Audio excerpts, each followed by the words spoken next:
आंसू नहीं, उत्तर चाहिए मुझे, उत्तर चाहिए मुझे। वो नाम, वो नाम, वो नाम चाहिए, वो नाम चाहिए जिसने लंकेश की बहन के सम्मान और लंका के स्वाभिमान पर प्रहार करने का दुस्साहस किया है।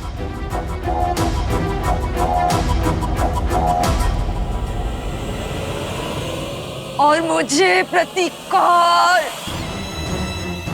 उस उद्दंडी का संहार, उस राम का सर्वनाश चाहिए मुझे भैया।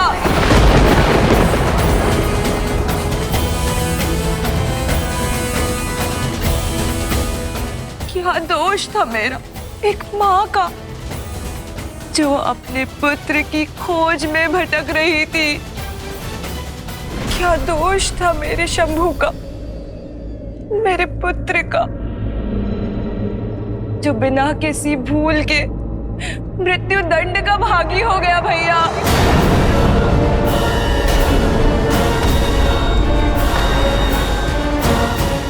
शंभू।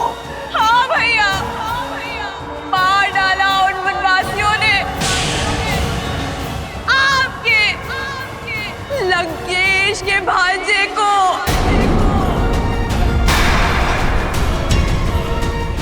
मेरे रूप के साथ साथ मेरी आत्मा भी छलनी कर दी उन लोगों ने भैया। जब दंडक में ये सब हो रहा था तो क्या कर और दूषण मौन थे? नहीं भैया, वो मौन नहीं थे, किंतु अब वो सदा सदा के लिए मौन हो गए हैं भैया।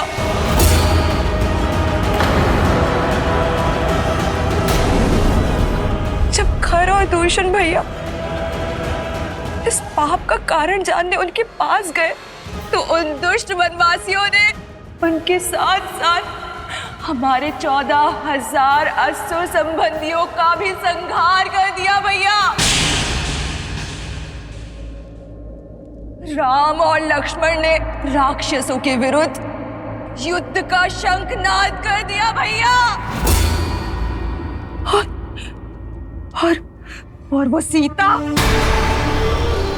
मेरा आपकी बहन का अपमान देखकर प्रसन्न हो रही थी भैया। मुझे प्रतिकार चाहिए भैया, हाँ, प्रतिकार चाहिए भैया।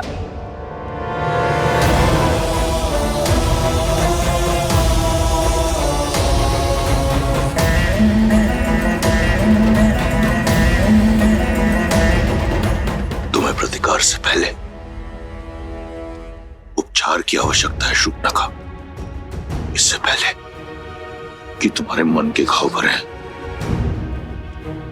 आवश्यक है कि तुम्हारे शरीर के घाव भरें। हमारे राजवैद्य सुसैन अपनी चिकित्सा से तुम्हारे रूप को पुनः लौटा देंगे।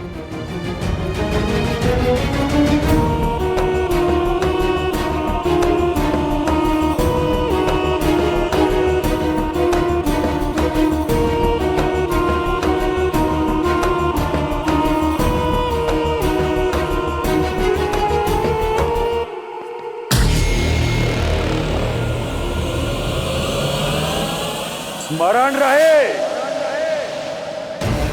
जो इस कक्ष में बीता है उस पर कोई संवाद, कोई चर्चा नहीं होगी। मेरे बहन के इस अपमान की चर्चा अगर इस कक्ष के बाहर निकली तो उस वनवासी से पहले मैं तुम सबके प्राण हर लूंगा।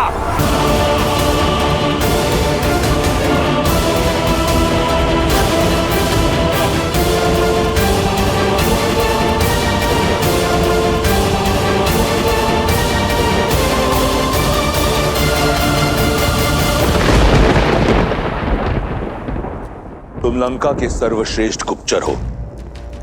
मैं चाहता हूं कि तुम शीघ्र अतिशीघ्र दंडक जाओ और 3 वनवासियों के बारे में पता करो, राम, लक्ष्मण और सीता।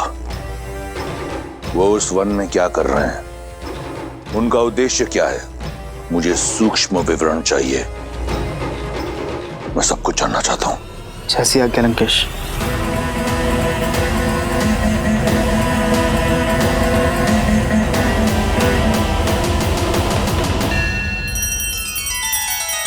श्री रामचंद्र कृपालु भजु मन हरण भव भय दारुणम।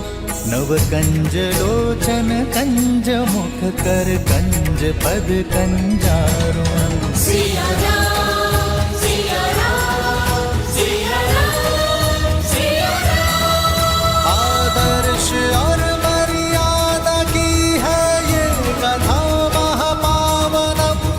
काट मद श्री से मिला दे श्रीमद् रामायणम, श्रीमद् रामायणम। सिया राम, सिया राम, सिया राम, सिया राम।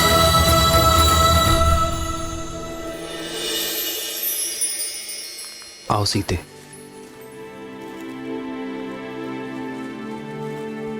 हम कहाँ जा रहे हैं आर्य? कल जो हुआ उसके बाद तुम्हारे मन में उपजे भय से मैं परिचित हूं सीते।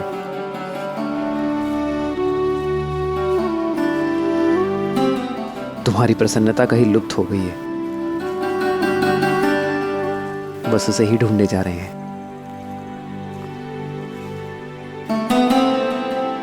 और मुझे विश्वास है कि अपनी सीते की प्रसन्नता मैं ढूंढ लूंगा। आओ।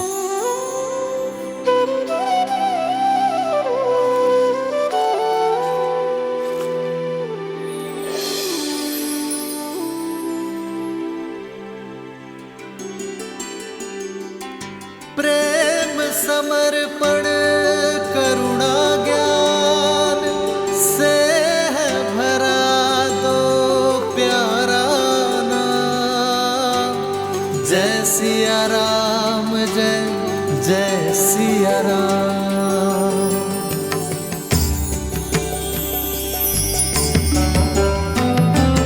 राम है लोचन सीता दृष्टि, राम है अद्भुत। सीता वृष्टि, राम सिया सा। जानती नहीं थी कि इस भयानक वन में इतना सुंदर स्थान भी हो सकता है। देखा, लौट आई ना तुम्हारी प्रसन्नता। अपने इन भावों और प्रयास से आप मेरे मन को आनंदित कर ही देते आ रहे। कैसे वनवास के इस जटिल समय को आपने अपने समर्पण से कितना सरल बना दिया। तुम भी तो मेरा हर पल सुंदर बना देती हो सीते। अपने प्रेम से ही तो तुमने इस वन में स्वर्ग बसाया है।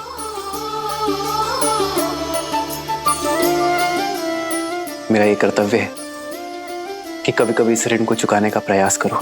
जन्म जन्म का और वैसे भी सीते, संगम। जीवन छोटे छोटे पलों में तो बसता है। सीता हर क्षण भवधन। भविष्य की चिंता करने से श्रेष्ठ तो यही है एक है कि हम हर पल एक समर्पण। वर्तमान में आनंद को ढूंढे। है रूप तो दूजा दर्पण। ठीक कहा आपने आर्य। लोचन मैं इस आज को, दृष्टि, इस क्षण को, बादल। इस प्रेम को सजो लेना चाहती हूँ जीवन भर के लिए। सिया राम, सिया राम, सिया राम, राम सिया राम, सिया राम।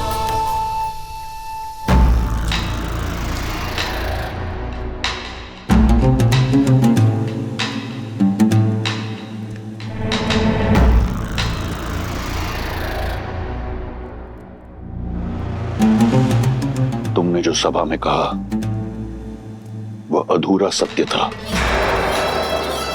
मैं पूर्ण सत्य जानना चाहता हूं।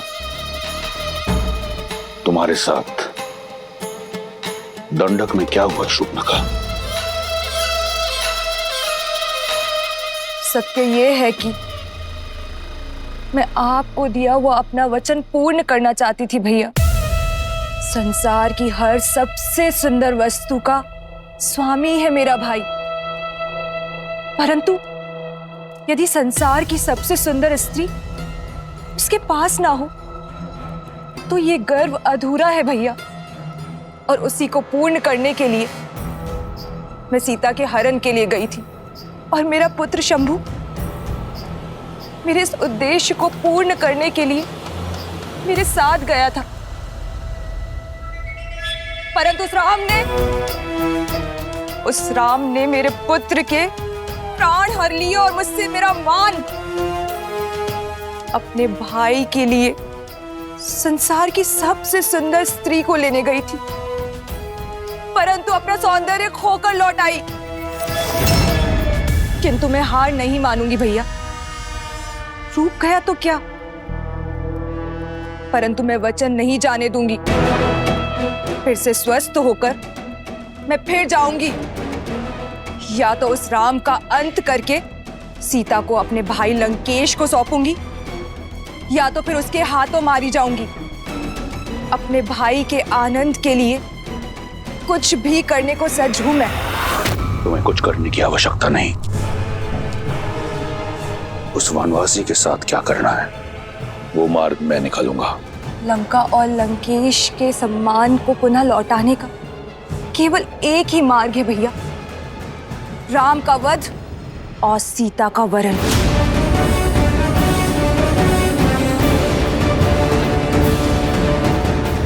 अपने बलिदानों के बदले केवल और केवल अपने भाई की प्रसन्नता चाहती है ये बहन।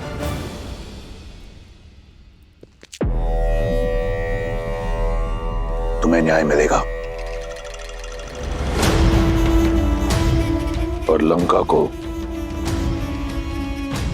उसके अपमान का प्रतिकार।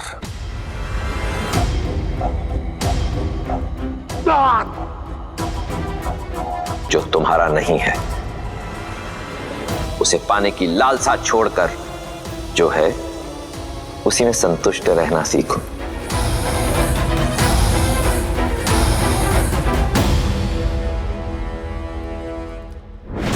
जब मन में संशय का नाद हो तो न्याय का डंका नहीं बजता है। मैं जानती हूं भैया कि महादेव को दिए हुए वचन के कारण आप चिंतित हैं, परंतु अब तो वो भी आड़े नहीं आएगा भैया, क्योंकि अब आप सीता पर दृष्टि नहीं डाल रहे हैं, आप प्रतिशोध ले रहे हैं अपनी बहन और अपने वंश पे किए गए अपमान का। आपके पास उत्तर देने के लिए है महादेव को कि आपकी बहन पर जो अत्याचार हुआ है उसका दंड दे रहे हैं आप राम को, उसके प्राण लेके। एक अबला विधवा का उद्धार करने के लिए उससे विवाह किया। सीता लंका के स्वर्ण महलों में रहने के योग्य है, ना कि वन में दर दर भटकने के। सीता उस राम के योग्य नहीं जिसके तन पर ना तो वस्त्र है और ना पैरों में पादुकाएं। भैया, आप एक स्त्री को उसका अधिकार दे रहे हैं। एक स्त्री होने के नाते मुझे पूर्ण विश्वास है कि इस उपकार के बदले सीता सदा आपकी ऋणी रहेगी। हमें शीघ्र उत्तर देना चाहिए पिताश्री।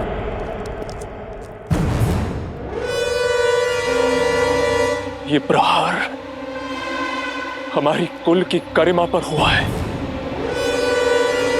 हम इसका प्रतिशोध अवश्य लेंगे। अब आज्ञा दीजिए पिताश्री, मैं अभी इसी क्षण अपनी सेना को लेकर प्रस्थान करता हूं और राम को उसके किए का दंड देकर आता हूं।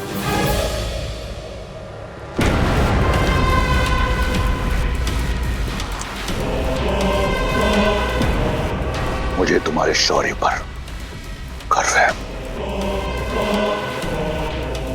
भैया,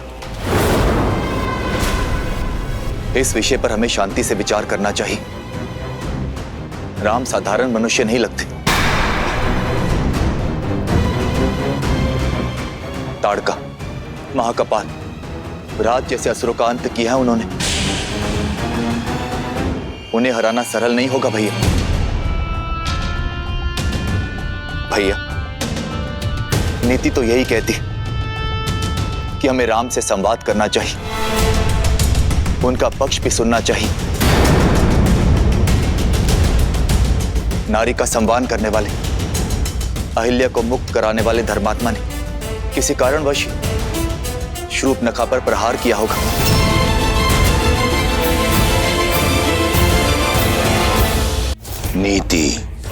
नीति ये नहीं कहती कि तुम उस राम को धर्मात्मा कहो। मूर्ख।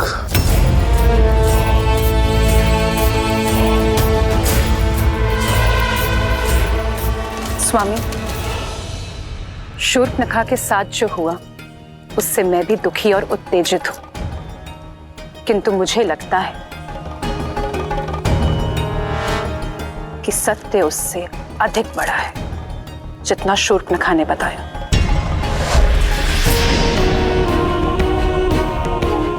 कई ऐसे प्रश्न हैं जिसका उत्तर ही नहीं है।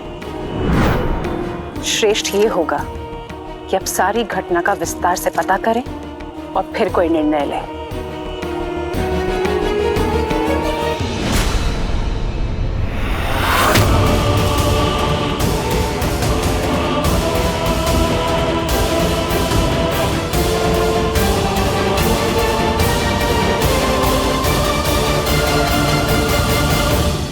दो 210, 211, 212।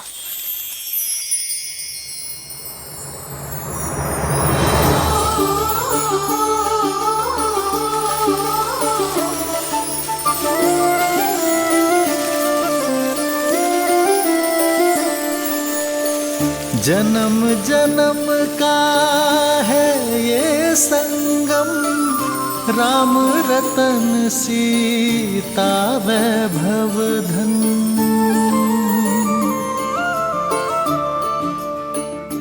213, 214, 215, 216, 217।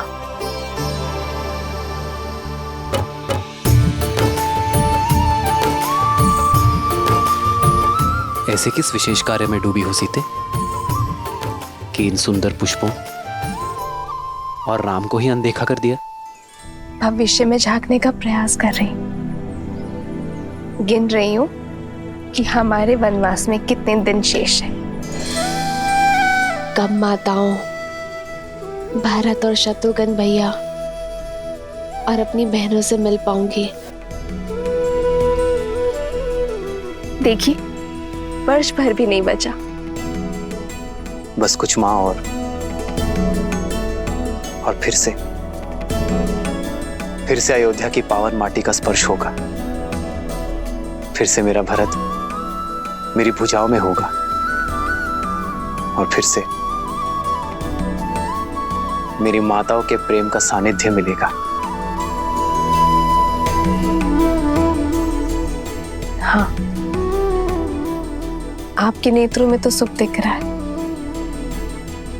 पर मेरे सुख में चिंता दिख रही है। क्या बात है सीते? क्या तुम अयोध्या जाकर प्रसन्न नहीं होगी?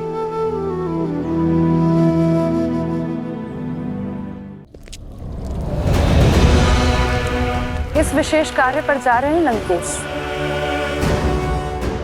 अचानक कहां प्रस्थान कर रहे हैं? वार शूर्पणखा की नाक पर नहीं, लंका के सम्मान पर हुआ है। लंका और लंकेश के सम्मान को पुनः लौटाने जा रहा हूं। बिना सेना के उसके विरुद्ध लड़ने जा रहे हैं जिसने हमारे 14,000 राक्षस संबंधियों का संहार कर डाला। स्मरण रहे, तुम लंकेश, दशानन, रावण से बात कर रही हो। वो रावण काल जिसका दास है, जिसकी नाभि में अमृत का वास है। साधारण दिव्यास्त्रों से उस तुच्छ मनुष्य ने 14,000 राक्षसों का संहार किया होगा, परंतु 14 लोगों के स्वामी के समक्ष टिक नहीं पाएगा वो। महाबली गज भी एक छोटी सी चींटी के सामने धराशायी हो जाता है लंकेश। मत भूलिए कि आपके वरदान में मनुष्यों से अभेदान नहीं है, और वो कोई साधारण मनुष्य नहीं है लंकेश। श्रेष्ठ यही होगा कि आप मेघनाथ को साथ लेकर जाइए। आखेट पर श्वान को लेके जाया करते हैं मंदोदरी, सिंह को नहीं। मैं जिस कार्य के लिए जा रहा हूं उसके लिए मेघनाथ की आवश्यकता नहीं, उस श्वान की आवश्यकता है जिसे मैंने इस दिन के लिए पाला है। तो क्या आप युद्ध नहीं करेंगे? तुम्हारी बुद्धि भय से ग्रस्त हो चुकी है। जिस पहनेपन ने मुझे रिझाया था वो कम हो गया है मंदोदरी। अपने राज्य से निष्कासित 2 वनवासियों को लंकेश चुनौती देगा? नहीं। शठे शाठ्यम समाचरेत। जैसा देवता वैसी पूजा, जैसा कर्म वैसा प्रतिकार। उस वनवासी ने मेरी बहन के सम्मान पर प्रहार किया, अब मैं उसके सम्मान पर प्रहार करूंगा। उसने रावण के विरुद्ध अपना शीश उठाया है, मैं समस्त संसार के समक्ष उसके नेत्र झुका दूंगा। उसने ऋषियों की रक्षा का बीड़ा उठाया है, मैं उसे लज्जित कर दूंगा कि वो स्वयं के सम्मान की रक्षा नहीं कर पाया। अब ये युद्ध बाहुबल से नहीं, रणनीति से होगा। आप करने क्या जा रहे हैं लंकेश? हरण, हरण।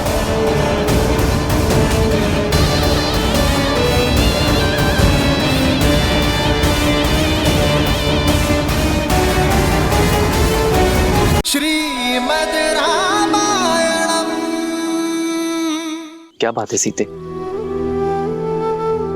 क्या तुम अयोध्या जाकर प्रसन्न नहीं होगी? कैसे रहूंगी? अयोध्या जाकर आप राजा होंगे, अपने कर्तव्य और प्रजा पालन में डूब जाएंगे। फिर मुझे कहाँ आपके साथ इतना समय मिलेगा जो यहाँ वनवास में मिलता है। वहां जय जयकार होगी, पर इस वन जैसी शांति कहाँ होगी। वहां आनंद के दीपक जलेंगे, पर जुगनुओं का दिव्य प्रकाश कहाँ होगा। ना ऐसी शांत नदी होगी और ना ऐसी पुष्प वर्षा। तो मेरे लिए तो हानि ही होगी ना। अरे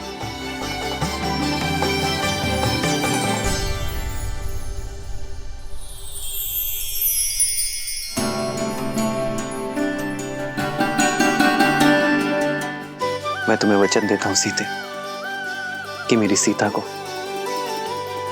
ना ही मेरी कमी खलेगी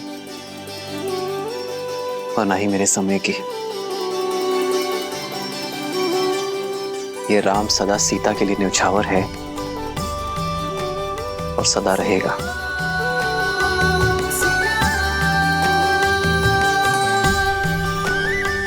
कदाचित ये क्षण कभी समाप्त ना हो। कदाचित मैं जीवन भर के लिए ऐसे ही आपके कंधे पर सर रखकर बैठी रहूं,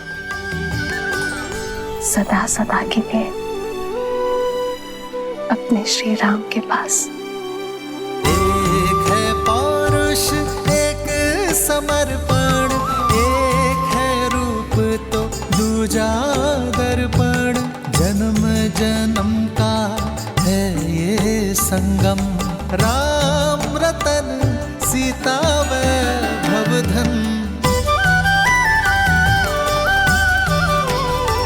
सिया राम, सिया राम,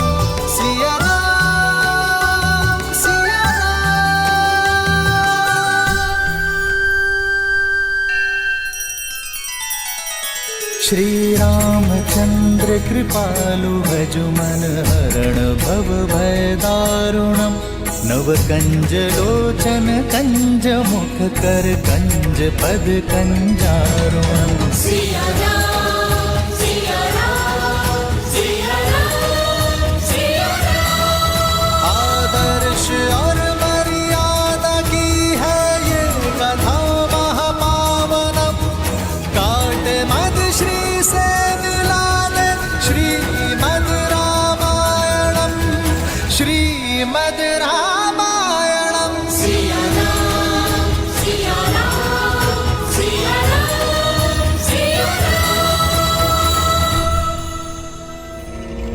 मैं राम के सम्मान का हरण करने जा रहा हूं। उस राम का वध क्षण भर में कर सकता हूं मैं, परंतु इससे उसे अपने दुखों से मुक्ति मिल जाएगी। जिस राम की प्रशस्ति तुम गा रही थी, उस राम का नाम छीन लूंगा मैं, लज्जा और दुख के सागर में डुबा दूंगा, उसे भी और रघुकुल की रीति को भी धीरे धीरे करके मारूंगा। सबसे पहले मैं उसकी सबसे प्रिय वस्तु छीन लूंगा। वो संसार के कोने कोने में भटकेगा, ढूंढेगा उसे, परंतु रावण के विरुद्ध कोई उसकी सहायता नहीं करेगा। निराशा और ग्लानि से पहले वो मरेगा, फिर उसका भाई लक्ष्मण, और वहां अयोध्या में उसकी प्रतीक्षा करते हुए उसका भाई भरत स्वतः ही आत्महत्या कर लेगा, बिना एक राक्षस के लहू बहाए। मैं रघुकुल को लहूलुहान कर अपने कुल के नाशक से प्रतिशोध लूंगा, और उसके बाद सब ओर से निराश सीता को निर्विरोध लंका की रानी बनाऊंगा।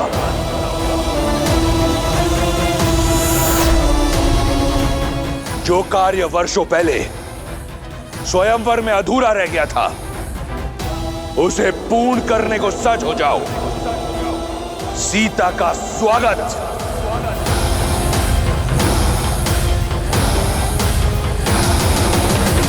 ये अनीति है लंकेश, ऐसा मत कीजिए। अपनी बहन और राज्य के सम्मान के लिए युद्ध लड़ना वीरों का धर्म होता है। आप अपना धर्म निभाइए, अपने अपमान का प्रतिशोध लीजिए। मैं आपके लिए प्रार्थना करूंगी, किंतु एक स्त्री की गरिमा को भंग करना और ऐसा षड्यंत्र रचना सबसे बड़ा अधर्म है, विनाश का कारण है। आपका ये निर्णय लंका के विनाश का कारण बनेगा। मेघनाथ कभी आपको यह अनुचित नीति अपनाने नहीं देगा। उचित, अनुचित, धर्म, अधर्म, इसका पाठ मैं किसी से पढ़ना नहीं चाहता। मेघनाथ इस योजना में सम्मिलित नहीं होगा। इसके लिए मेरे फेंके टुकड़ों पर पल रहा मेरा दास ही पर्याप्त है, और यही होगी उसकी निष्ठा की परीक्षा। नहीं, मैं आपको ये पाप कदापि नहीं करने दूंगी। सावधान! मैंने तुमसे अनुमति नहीं मांगी, और तुम तो क्या, इस संसार में कोई लंकेश को चुनौती नहीं दे सकता।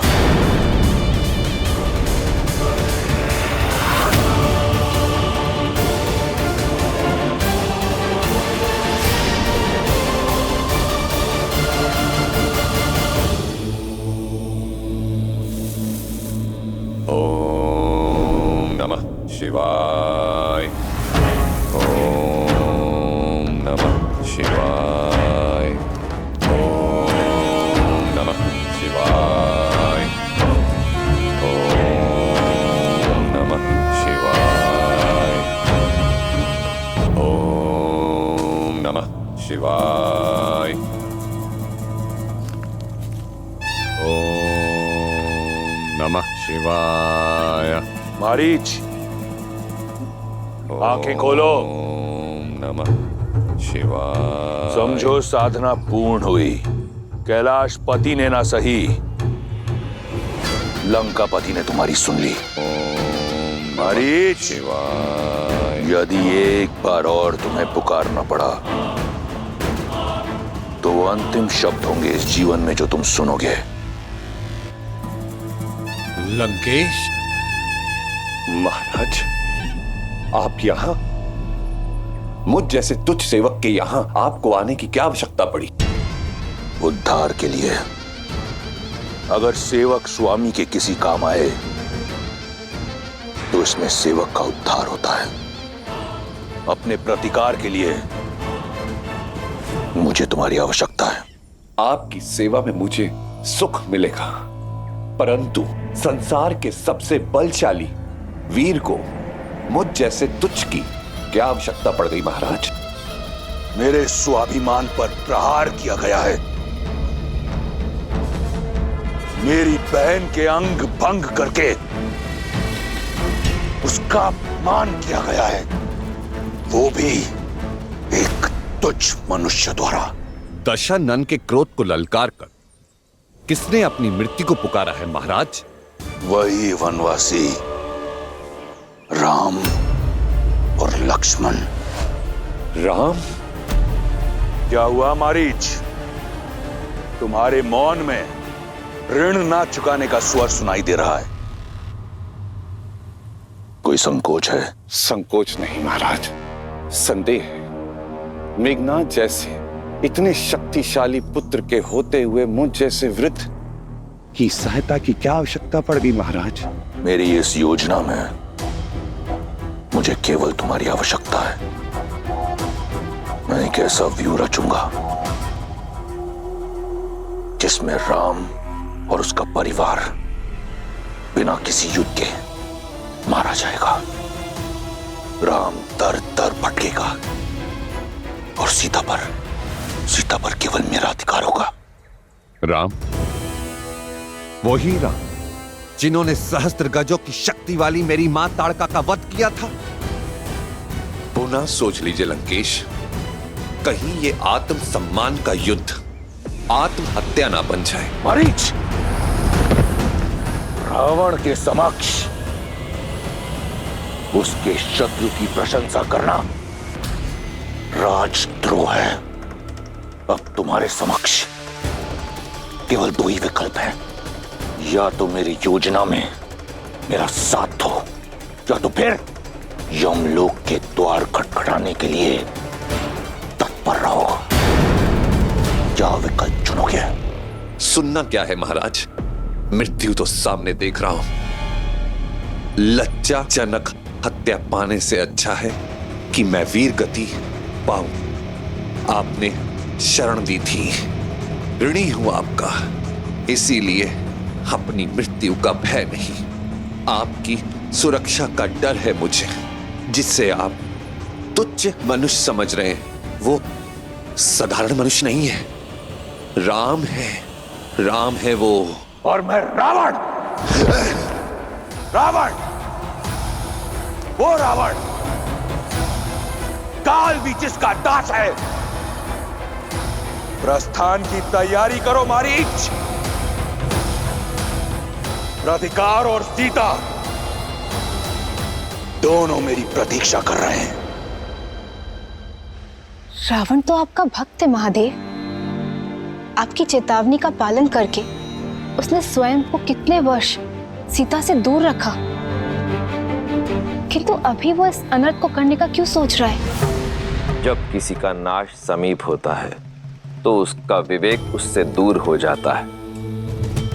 रावण इतने समय तक मौन केवल इसलिए था क्योंकि उसके पास कोई उचित बहाना नहीं था। और अब शूर्पणखा के इस कृत्यों के पश्चात उसे एक अवसर मिल गया अपने दुष्कृत्यों को न्यायोचित ठहराने का।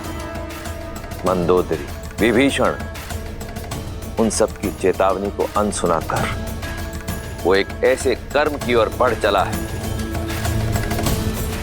जो आने वाले समय में समस्त राक्षस जाति का सर्वनाश कर देगा।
कहाँ जा रही हो सीते? भोजन के लिए जल लेने जा रही हूँ। आओ मैं भी साथ चलता हूँ। नहीं आ रहे, आप क्यों कष्ट करेंगे? जलधारा निकट ही है, मैं ले आऊंगी। कल तो कह रही थी कि अयोध्या जाकर मेरे साथ बिताने को समय नहीं मिलेगा, इसलिए जितना समय हो सके साथ ही रहते हैं। आओ।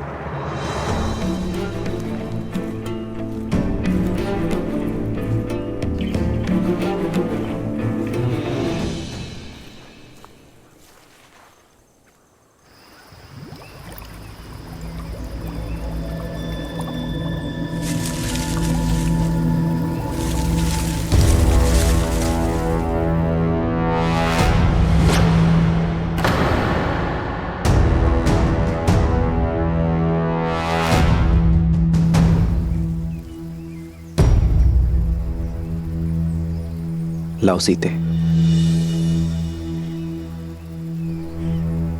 जानती हूँ साथ आने का कारण मेरा साथ नहीं, सुरक्षा है। जब से शूर्पणखा का प्रसंग हुआ है तब से आप मेरी सुरक्षा को लेकर कुछ अधिक ही सतर्क हो गए हैं। आओ।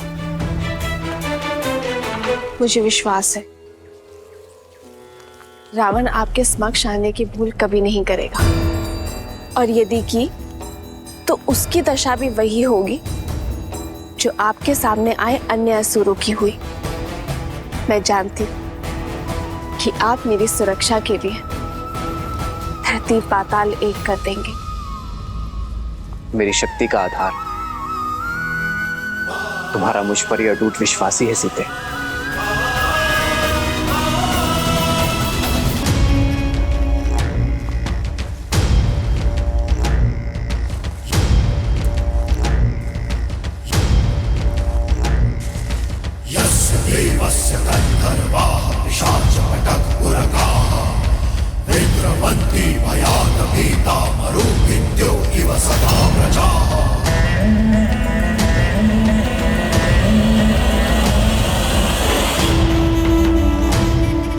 ये राम,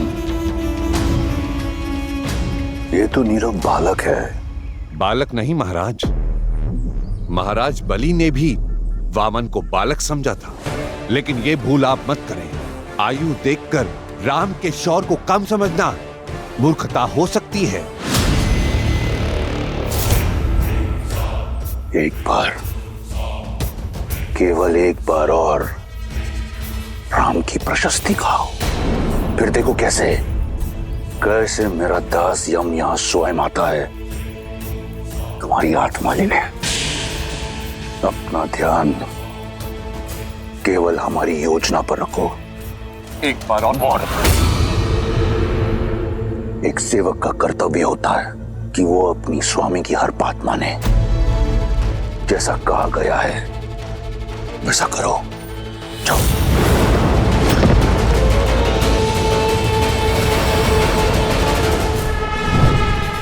अपने अद्भुत सौंदर्य से मोह लो सीता को और दूर ले जाओ बालक राम को सीता से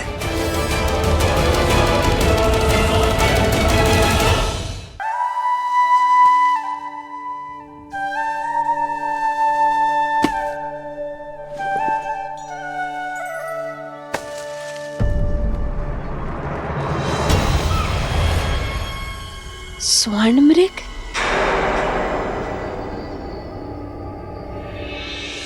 उत्तम, अति उत्तम मारीच।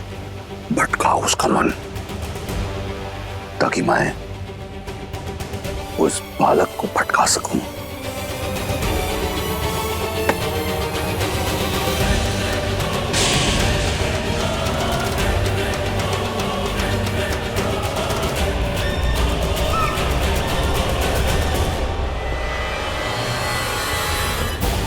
आर्य, लक्ष्मण भैया, देखिए कितना सुंदर स्वर्ण मृग है।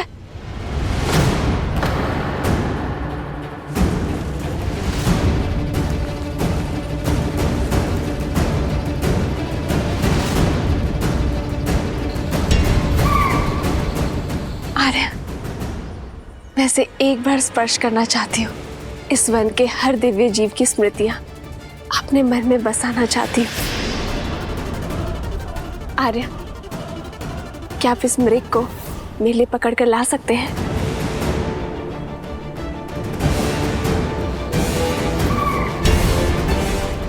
स्वर्ण मृग नहीं होते सीते। नहीं होते? तो ये यहाँ क्यों है? और इसका रूप कितना आनंददायी है आर्य। हर बार रूप आनंद का कारण नहीं होता सीते, कई बार भ्रम छलावा भी होता है। मुझे भय कि ये स्वर्ण मृग कोई माया जाल है। भूल गई सीते, रावण अपनी बहन शूर्पणखा के अपमान के प्रतिशोध का मार्ग खोजा है, और यह मार्ग माया जाल भी हो सकता है। हमें कुटिया में चलना चाहिए।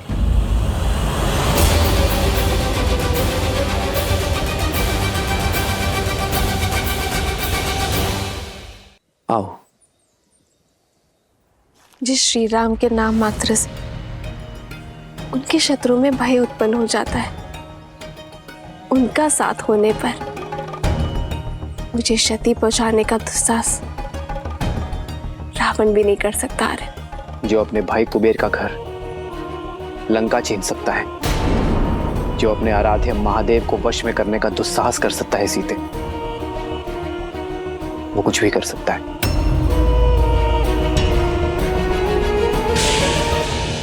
हर चमकने वाली वस्तु स्वर्ण नहीं होती सीते। शूर्पणखा का प्रसंग स्मरण है ना तुम्हें? हाँ, पर आर्य, इसका अर्थ ये तो नहीं है ना कि हर सौंदर्य के पीछे संकट की छाया खोजी जाए। आप एक क्षण को सोचिए, यदि ये मायावी ना हुआ तो क्या इस सुंदर जीव का संरक्षण करना हमारा धर्म नहीं है आर्य? मैं इसके सौंदर्य के स्पर्श का अवसर खोना नहीं चाहती हूँ। और जीवन में धर्म और कर्तव्य निभाते निभाते क्षणिक खुशियों को खोना, ये भी तो एक बहुत बड़ी भूल है ना आर्य? और यदि ये मायावी हुआ तो भी आप है ना हर माया को भंग कर सकने में सक्षम। आर्य, इन 13 वर्षों के वनवास में मैंने आपसे कभी कोई कामना नहीं की आर्य। और यदि आप फिर भी नहीं चाहते कि मैं उस सुंदर जीव के सामीप्य आऊं, तो मुझे स्वीकार है।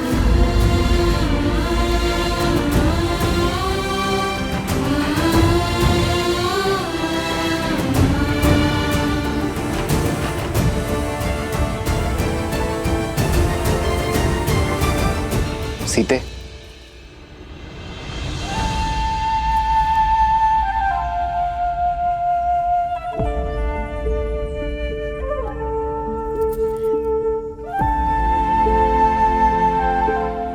अपनी सीता को निराश नहीं देख सकता ये राम। यदि तुम्हारी प्रसन्नता इसी में है तो मैं तुम्हारे लिए स्वर्ण मृग अवश्य लेकर आऊंगा सीते।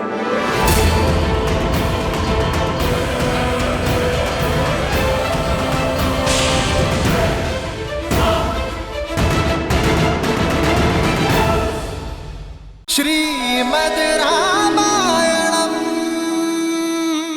प्रसन्नता इसी में है तो मैं तुम्हारे लिए स्वर्ण मृग अवश्य लेकर आऊंगा सीते।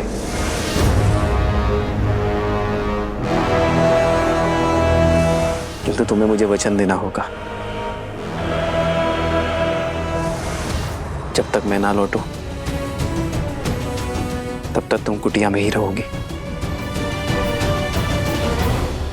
आप क्यों कष्ट करेंगे भैया? मुझे आज्ञा दीजिए, मैं अभी इस मृग को पकड़ कर ले आता हूं। नहीं लक्ष्मण, सीता ने मुझसे ये मांग की है। एक पत्नी ने अपने पति से आशा की है, जिसे निभाना मेरा धर्म है लक्ष्मण। एक पति का धर्म है।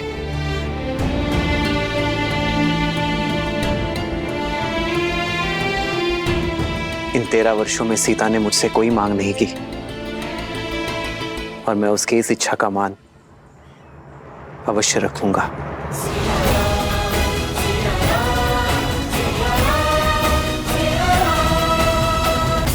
लक्ष्मण, सीता का दायित्व मैं तुम्हें सौंप कर जा रहा हूं। स्मरण रहे, किसी अनिष्ट की छाया भी नहीं पड़नी चाहिए उस पर। आप निश्चिंत रहिए भैया, जब तक मेरे शरीर में प्राण है तब तक भाभी मां को कुछ नहीं होगा।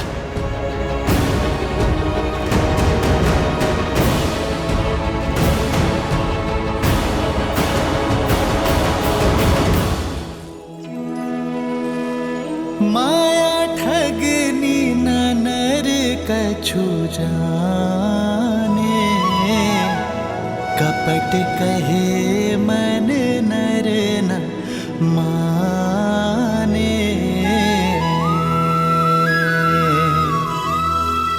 विपत्ति समय बने मनुज धीरा, कनक मृग लई चले रघुबीरा।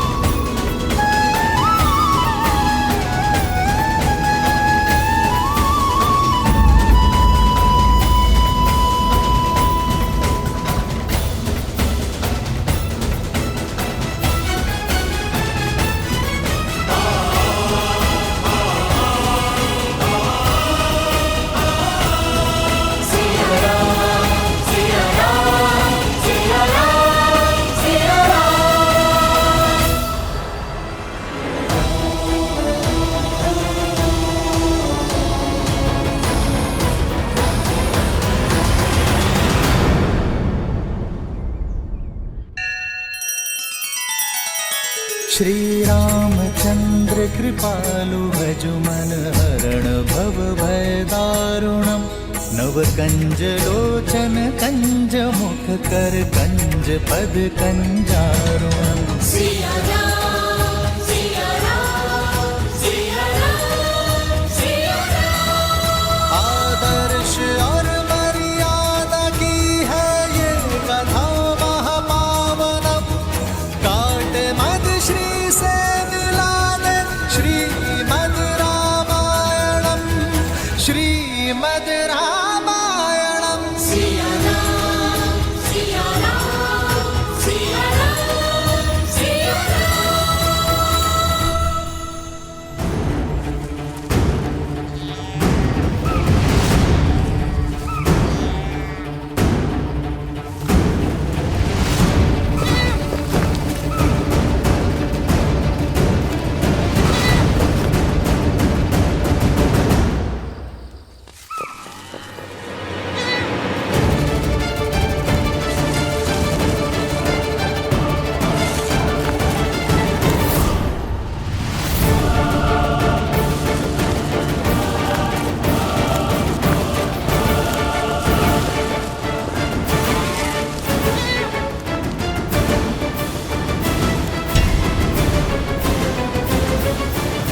लक्ष्मण भैया, अब तक तो आपके भैया को लौट आना चाहिए था ना।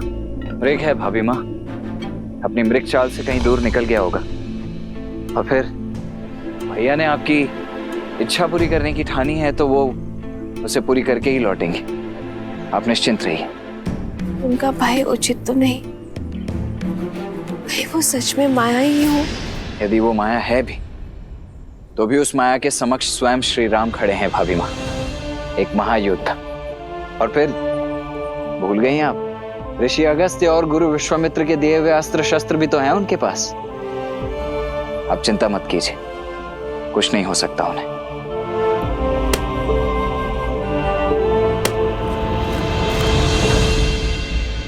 लक्ष्मण, लक्ष्मण, रक्षा करो लक्ष्मण, रक्षा करो लक्ष्मण, लक्ष्मण, लक्ष्मण,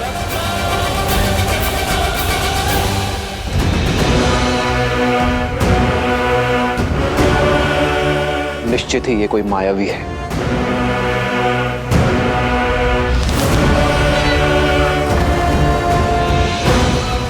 लक्ष्मण, सहायता करो। ये तो आर्य का स्वर है ना। लक्ष्मण भैया, आर्य आपको पुकार रहे हैं, वो अवश्य किसी संकट में है। नहीं भाभी माँ, इस संसार में ऐसा कोई संकट अब तक जन्मा ही नहीं है जिसका तारण करने के लिए भैया को किसी की सहायता की आवश्यकता पड़े। इस समय हमें सतर्कता का हाथ थामना होगा भाभी माँ, भय का नहीं। आप निश्चिंत हो जाइए और भीतर कुटिया में जाइए।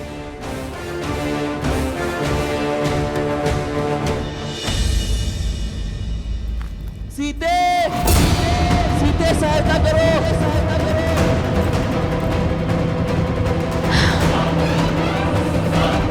हे महादेव, मेरे आर्य संकट में है, कितनी पीड़ा में चित्कार रहे हैं वो।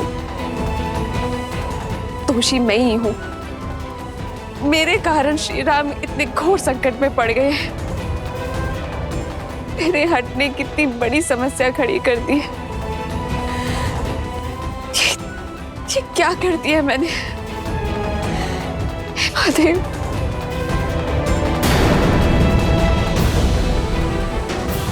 लक्ष्मण भैया, आप अब तक यही है, जाइए उनकी सहायता करिए।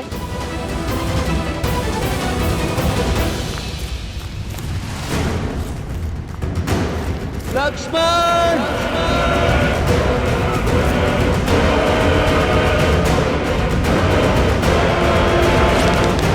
तुम्हें इस छल का मूल्य चुकाना ही होगा मायावी। लक्ष्मण भैया जाइए। भाभी माँ, शांत शांत शांत हो जाइए। 14 सहस्त्र राक्षसों का सामना अकेले करने वाले मेरे भैया राम क्या एक तुच्छ मायावी के छल और बल में फंस जाएंगे भाभी माँ? नहीं भाभी माँ, कदापि नहीं। किंतु उनकी करुण पुकार मेरे हृदय को भेद रही है। कुछ अनिष्ट न हो जाए लक्ष्मण भैया। जाइए लक्ष्मण भैया, उन्हें आपकी आवश्यकता है, जाइए भैया। भाभी माँ, भैया ने मुझे यहाँ आपके साथ रहने की आज्ञा दी है, मैं कैसे? तुम्हारी भाभी उनके पास जाकर उनकी सहायता करने का आदेश दे रही है। परंतु भाभी माँ, मेरा यहाँ रहकर आपकी सुरक्षा करना ही मेरा परम धर्म और कर्तव्य है। मैं ये कैसे लांघ सकता हूँ? और आपका धर्म ये भी है कि आप अपनी भाभी, अपने बड़े भाई की पत्नी का आदेश माने।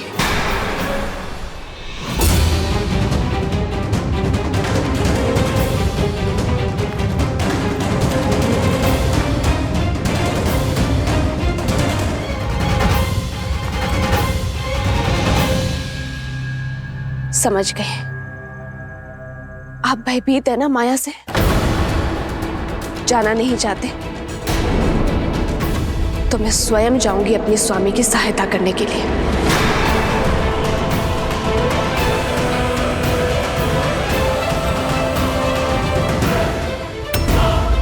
रुक जाइए भाभी माँ, रुक जाइए। अरे दया कीजिए। देखिए भाभी माँ, ये मैं भी समझ रहा हूं कि ये सब एक माया मात्र ही है, परंतु क्षण भर के लिए विचार करके देखिए, खर दूषण समेत 14 सहस्त्र मायावियों का सामना अकेले करने वाले मेरे भैया राम क्या एक मायावी का सामना नहीं कर पाएंगे? और फिर भैया को दिए हुए वचन से मैं बंधा हुआ हूं भाभी माँ। और मैं श्री राम से, जिनमें मेरे अस्तित्व है, जिनमें मेरे प्राण बसते हैं, और यदि वही ना रहे तो मैं इन प्राणों का क्या करूंगी? मैं भी इन प्राणों को त्याग दूंगी। भाभी माँ रुकिए, रुक जाइए। ठीक है, आज जीवन में पहली बार अपने भैया की आज्ञा का उल्लंघन करेगा ये लक्ष्मण, ताकि आपकी आज्ञा का मान रख सकूं।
एक आज्ञा मैंने आपकी मानी,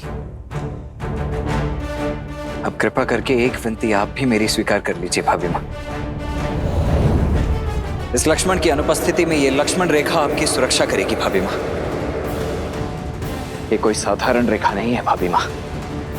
भैया के प्रति मेरी निष्ठा, आपके प्रति मेरा सम्मान और मेरे जीवन भर के तप का बल है ये। जो कोई भी बुरी मंशा से इस रेखा को पार करने का दुस्साहस करेगा, वो जलकर भस्म हो जाएगा। इसीलिए चाहे कुछ भी हो जाए भाभी मां, आप इस लक्ष्मण रेखा को नहीं लांघेंगी। मुझे वचन दीजिए। अवश्य लक्ष्मण भैया। तुझ मनुष्य के तुझ स्वांग, जिस लंकेश को त्रिदेवों के सीमा रेखा न रोक पाई, उसे ये रेखा क्या रोक पाएगी?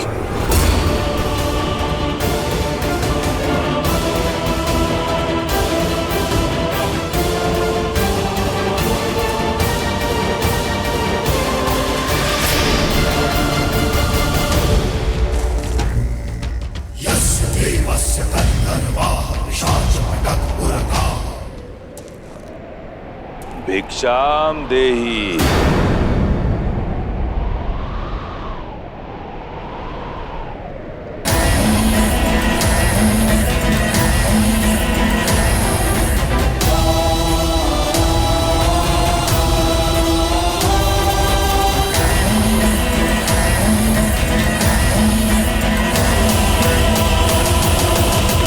प्रणाम ऋषिवर। राम के शौर्य की ख्याति और आपके तेज की महिमा इस वन से फैली और मुझे यहां खींच कर ले आई। ऋषि सुतीक्ष्ण जैसे अनेकों संत संसार भर में राम का गुणगान कर रहे हैं, तो दर्शन करने चला आया। श्री राम तो किसी कार्यवश वन के भीतर गए हैं। आप आदेश करिए, क्या सेवा कर सकती हूँ मैं आपकी? बड़ी दूर से आया हूं, भूखा हूं और थका भी। यदि भोजन के साथ विश्राम के लिए स्थान मिल जाए तो बड़ा आभार होगा देवी। अवश्य, आप यहीं रुकिए, मैं भोजन लेकर आती हूँ। मैंने कहा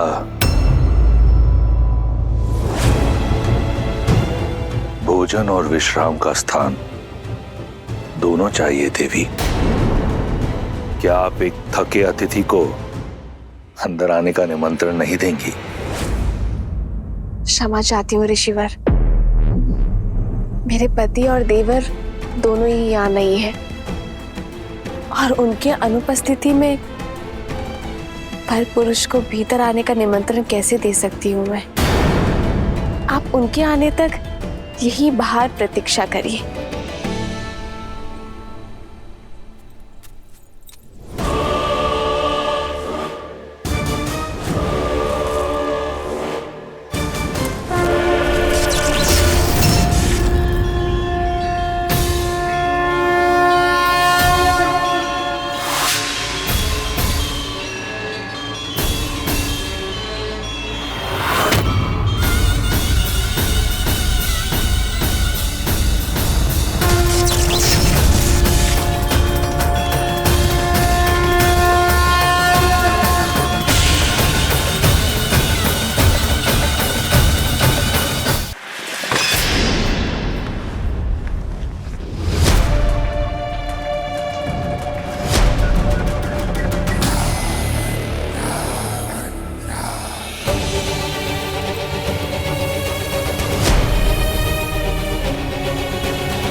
इस लक्ष्मण की अनुपस्थिति में ये लक्ष्मण रेखा आपकी सुरक्षा करेगी भाभी माँ। इसीलिए चाहे कुछ भी हो जाए भाभी माँ, आप इस लक्ष्मण रेखा को नहीं लांघेंगी। ये लीजिए ऋषिवर, ग्रहण कीजिए। अब बैठ गया हूं, फिर से उठ नहीं पाऊंगा देवी। इस वृद्ध सन्यासी पर कृपा कीजिए और मेरा भोजन यहीं परोस दीजिए।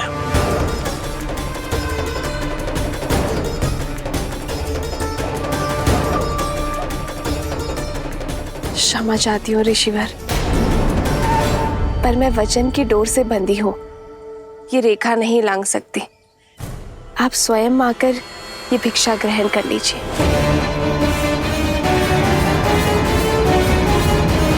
भैया, भैया, भैया कहाँ हैं आप?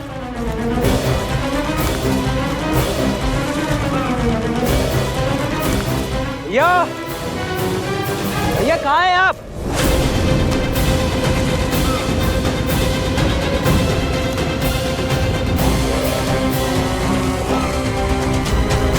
भैया,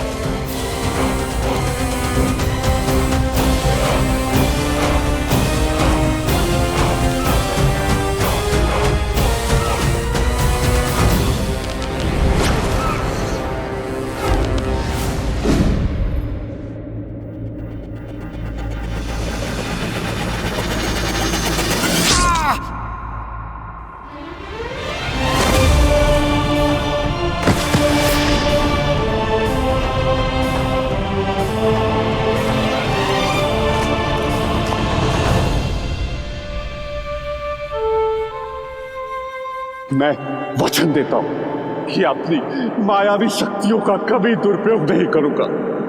मारीच, अवसर का लाभ नहीं उठाया तुमने, फिर से पाप के मार्ग को चुन लिया। क्षमा, ये समय चर्चा का नहीं है। आपकी पत्नी माता सीता संकट पे है। हाँ,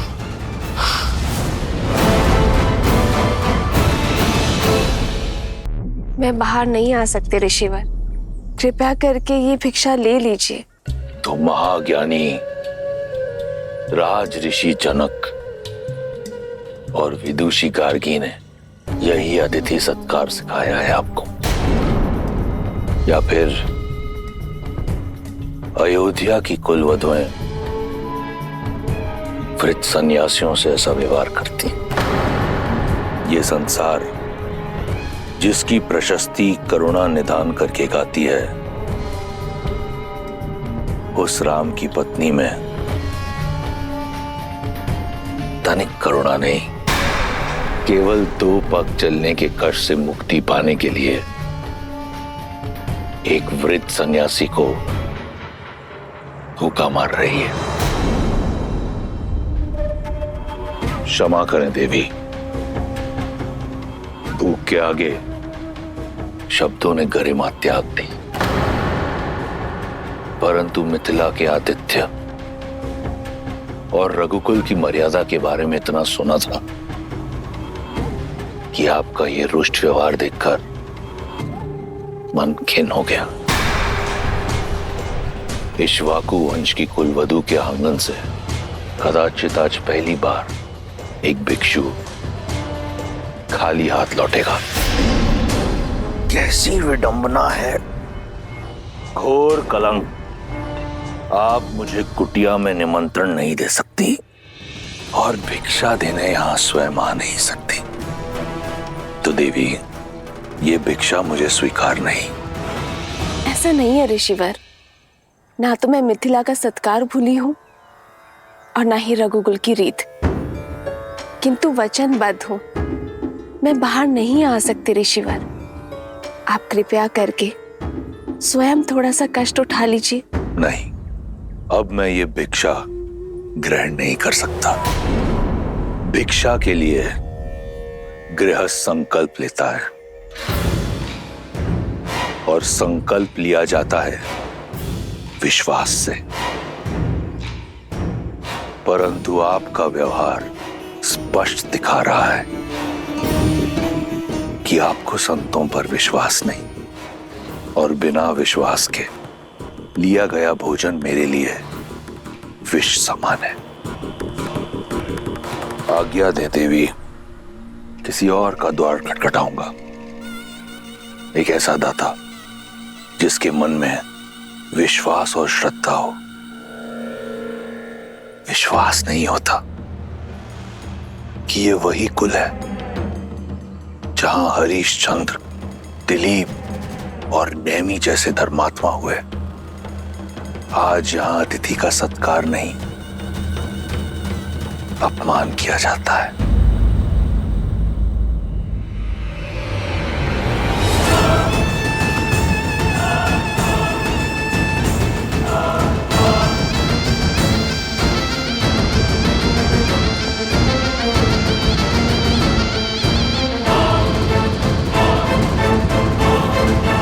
रुकिए ऋषिवर,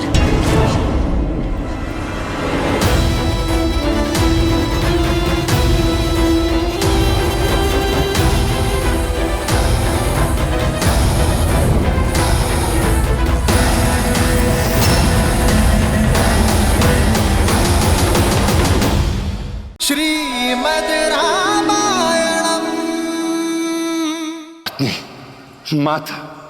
माता सीता संकट पे है।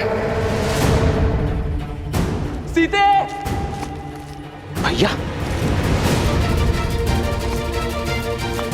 भैया! भैया!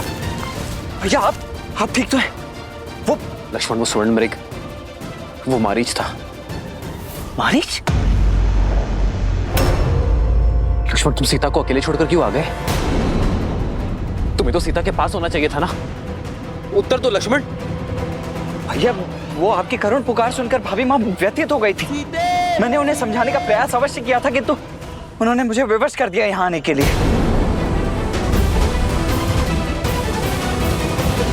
मैं मिथिला की पुत्री हूँ, अयोध्या की कुलवधु हूँ, रघुनंदन श्री राम की धर्मपत्नी हूँ, और मैं अपनी कुल की रीति पर आघात नहीं होने दूंगी।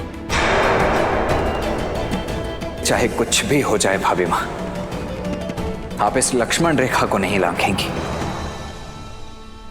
लक्ष्मण भैया, मुझे क्षमा करना। ये वचन आपकी भाभी नहीं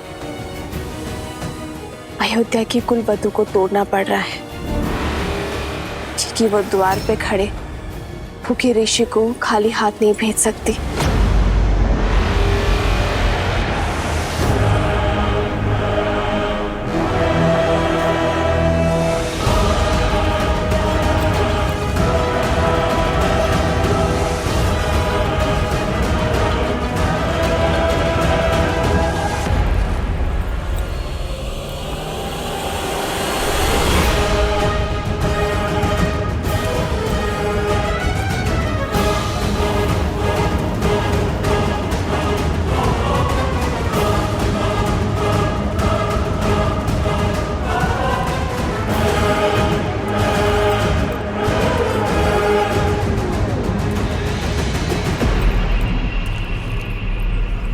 क्षमा करे और भिक्षा ग्रहण करे देव, रुष्ट ना होइए।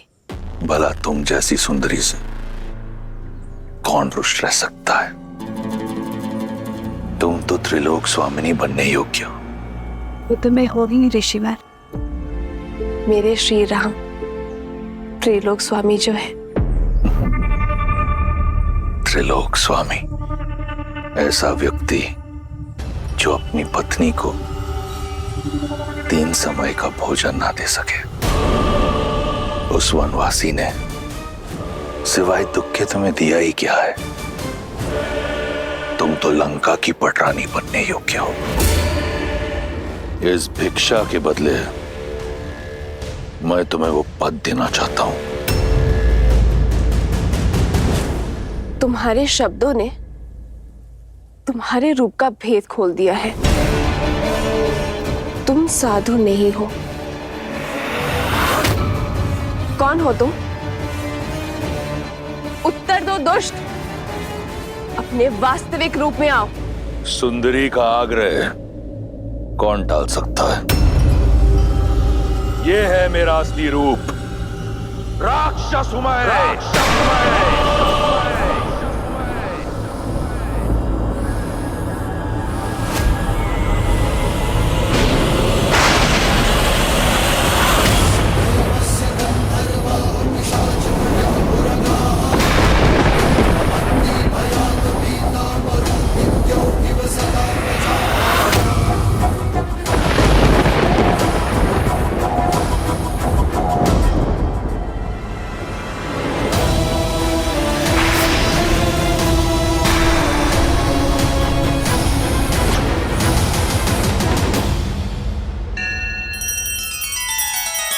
श्री रामचंद्र कृपालु भजु मन हरण भव भय दारुणम। नव कंज लोचन कंज मुख कर कंज पद कंजारुणम।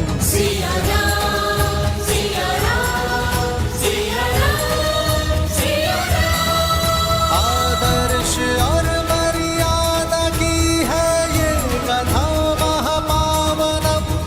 काट मद श्री से मिला दे श्रीमद् रामायणम। श्रीमद् रामायणम। सिया राम सिया राम सिया राम सिया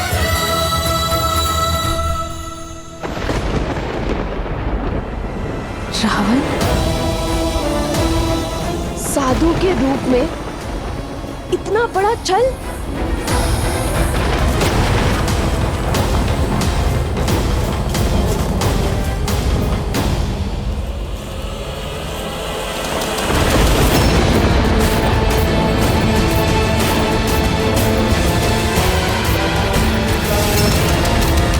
यदि तुम्हारे स्वयंवर में महादेव ने मेरा साथ दिया होता, यदि मुझे पिनाक उठाने की अनुमति दी होती, तो मुझे यह करने की आवश्यकता नहीं होती।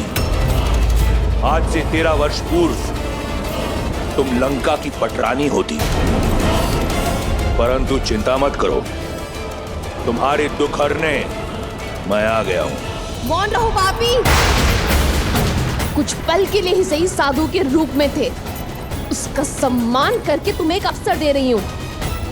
मेरे श्री राम के आने से पूर्व लौट जाओ, अन्यथा क्या कर लेगा राम? वही जो 14,000 राक्षसों के साथ किया था। उन राक्षसों और रावण में बहुत अंतर है सीता। सहस्त्रों वर्षों से अनगिनत वीरों से युद्ध किया है मैंने। अगर तुम्हारा राम एक वीर है तो उसे वीरगति प्राप्त होगी, अन्यथा रावण के हाथों एक नीरव बालक की हत्या होगी। अब चाहे जो भी हो, सीता केवल रावण की है, रावण की। हो तो तुम राक्षसी ना, गर्व और अभिमान में मत। यदि अपने प्राणों की रक्षा करना चाहते हो तो चले जाओ यहाँ से। जितनी सुंदर हो उतनी ही भोली भी। जो लौट रहा था वो एक भिक्षु था। जो तुम्हारे समक्ष खड़ा है वो लंकेश है, जिसका इस संसार की हर सुंदर वस्तु पर आधिपत्य है। और आज इस ब्रह्मांड सुंदरी सीता पर भी केवल मेरा अधिकार होगा।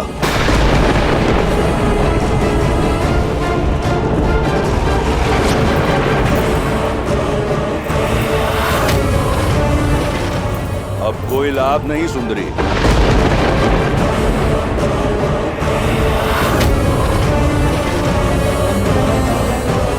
मर्यादा की सीमा रेखा का नियम है, एक बार लांघ दी तो पुनः लौटा नहीं जाता। अब ना तो ये लक्ष्मण रेखा और ना तुम्हारा राम, कोई तुम्हारी रक्षा नहीं कर सकता।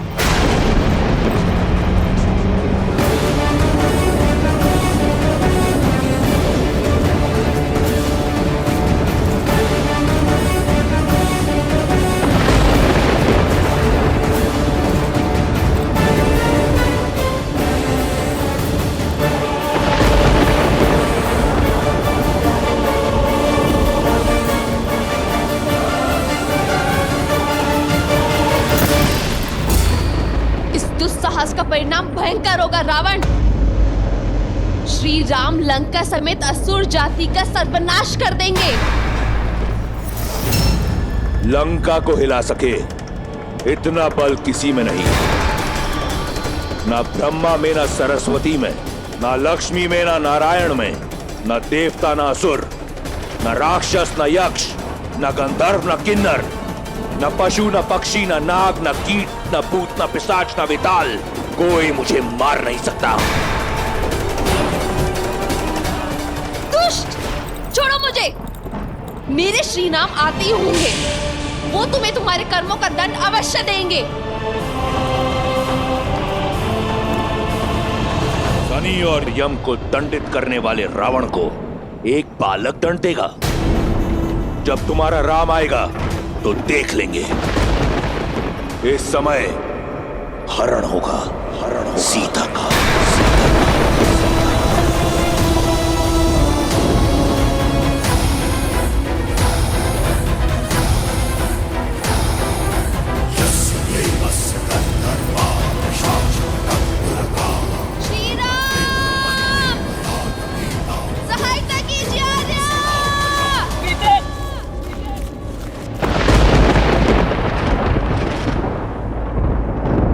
मेरी सीता संकट में है लक्ष्मण। सीते!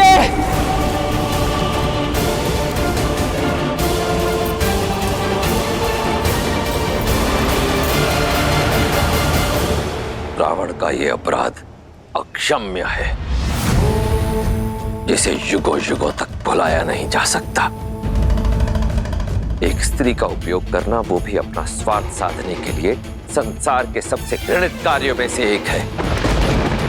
उसकी लज्जा, उसके शील, उसकी मर्यादा पर प्रहार करना, उसे शक्तिहीन समझकर बलपूर्वक उसका हरण करना संसार का सबसे जघन्य अपराध है और सबसे बड़ी कायरता भी। जिस स्त्री का सम्मान स्वयं देवता भी करते हो, उसका ऐसा अपमान इस अघोरी के लिए भी घोर है। संसार में जो भी स्त्रियों के साथ इस प्रकार का दुर्व्यवहार करेगा, उसका सर्वनाश सुनिश्चित है।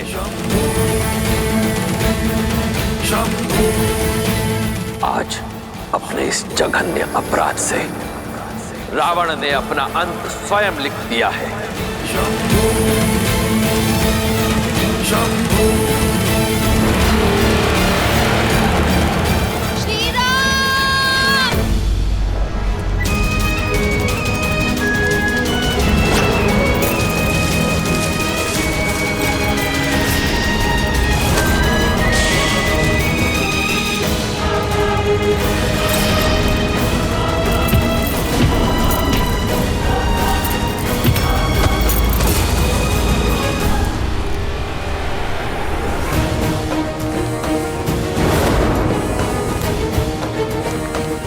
भाभी माँ, सीते, भाभी माँ कहाँ हैं आप? लक्ष्मण, लक्ष्मण तुम उस ओर जाओ, मैं यहां देखता हूं।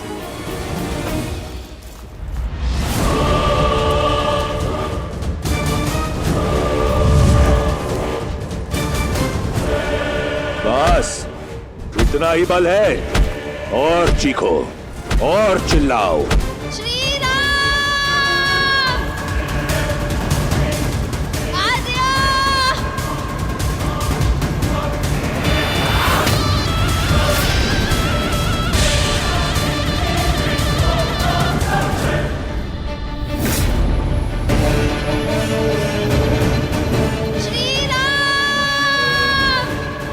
चीखो और चीखो, याचना करो।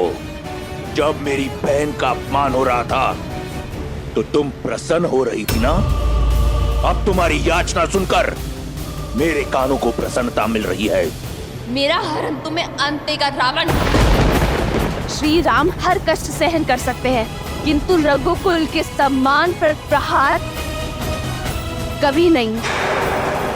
वो मुझे मुक्ति दिलाने अवश्य आएंगे। भाभी माँ, लक्ष्मण,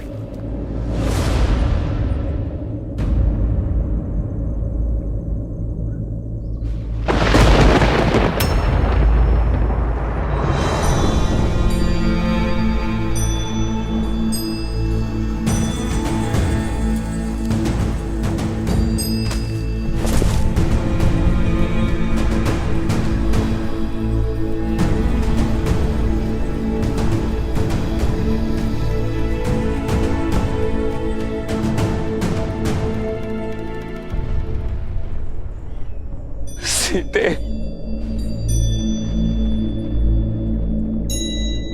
सीते, सीते, सीते, सीते,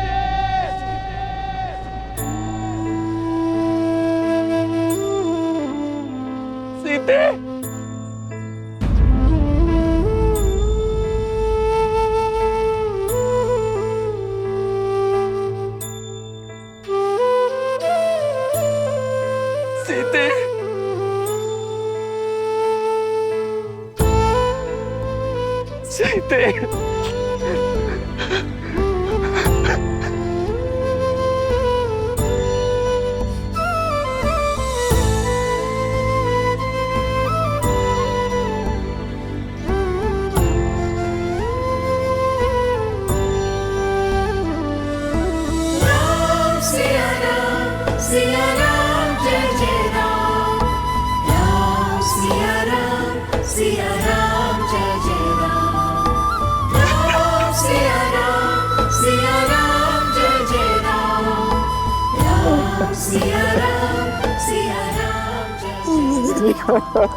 रावण का अंत लिखने के लिए नियति ने कितना घोर लेख लिखा है महादेव।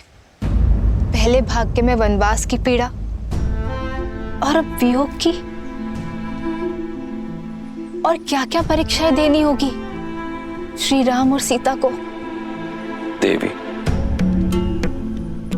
संसार को प्रकाश देने वाला चाहे दीपक हो या सूर्य, चलना तो दोनों को ही पड़ता है। इसी कष्ट, पीड़ा और संघर्ष की गाथा से ही तो संसार को जीवन जीने की सीख मिलती है। पर देवी सीता के जीवन में कितना अंधकार छा गया होगा ना। अपने पति से दूर किसी अज्ञात स्थान पर हरण करके ले जाया जा रहा है उन्हें।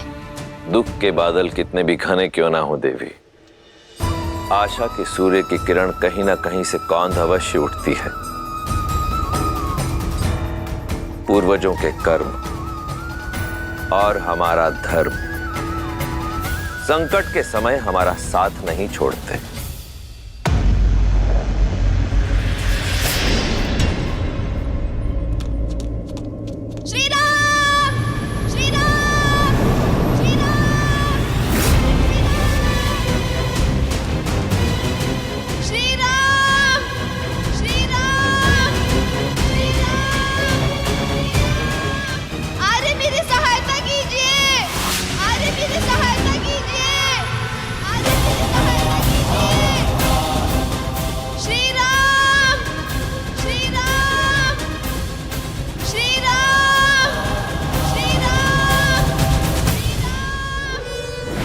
जिस रावण के भय से संपूर्ण देवलोक कांपता है, उसके बंधन से मुक्त करने ना तो तुम्हारा राम आएगा और ना ही कोई और।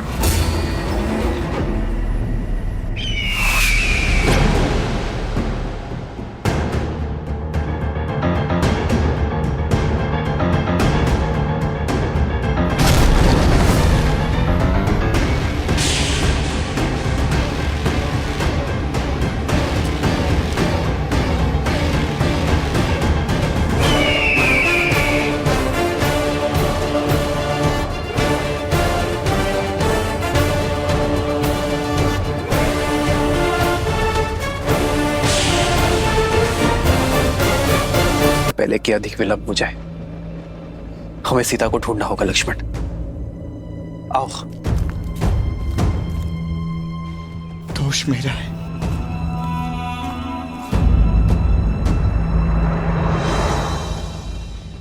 लक्ष्मण,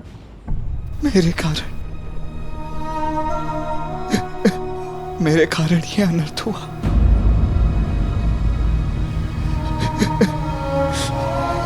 मैंने भाभी मां को संकट में डाल दिया। लक्ष्मण, लक्ष्मण, भैया 13 वर्ष मन की सारी पीड़ा मैं सह गया, परंतु अपनी भाभी मां के 2 कटु शब्द नहीं सुन पाया। क्यों अकेला छोड़ दिया मैंने भाभी मां को यहाँ? इस पीड़ा का जन्म मेरे कारण हुआ है भैया। भाभी मां न जाने कहाँ होंगी, किस दशा में होंगी, यहाँ क्या हुआ है उनके साथ। ये प्रश्न मुझे जीने नहीं देगा भैया। मैं अपने कर्तव्य का पालन करने में असफल हो गया। ये पाप हो गया मुझसे भैया। इस अपराध का दंड एक ही है, मृत्यु दंड। भैया मुझे मृत्यु दंड दे दीजिए। दे दीजिए। नहीं लक्ष्मण, नहीं, अन्यथा मैं स्वयं को मार दूंगा। मैं मार दूंगा स्वयं को भैया, मैं मार दूंगा।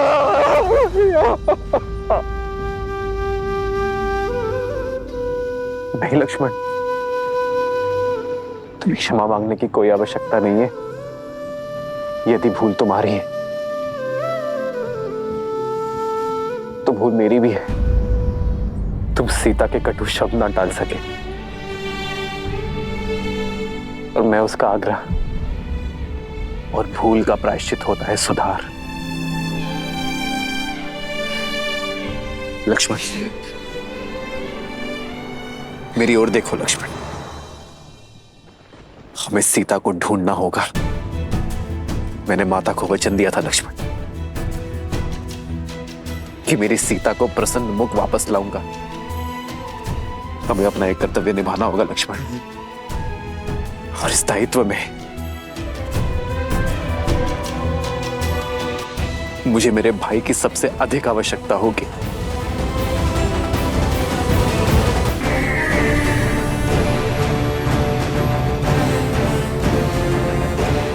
जटायु,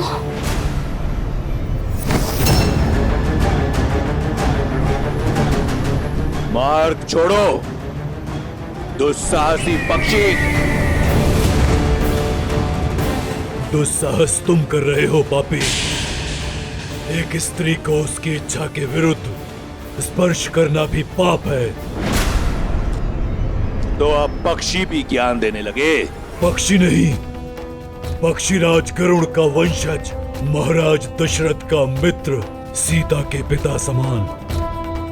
ये जटायु अपनी पुत्री की रक्षा के लिए खड़ा है। तो तुम सीता की रक्षा करोगे? अद्भुत। और तुम्हारी रक्षा रावण से कौन करेगा? मैं एक वृद्ध पक्षी को मारना नहीं चाहता। क्यों अपनी मृत्यु को न्योता दे रहे हो? तुम मुझसे जीत नहीं पाओगे। चले जाओ।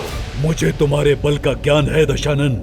मैं जानता हूं मैं तुमसे जीत नहीं सकता। किंतु मुझे तुमसे जीतना भी नहीं, मुझे श्री राम के आने तक तुम्हें रोकना है। तुम्हारे बल का घमंड तोड़ नहीं सकता, किंतु इस घटनाक्रम के मार्ग को मोड़ अवश्य सकता हूं मैं।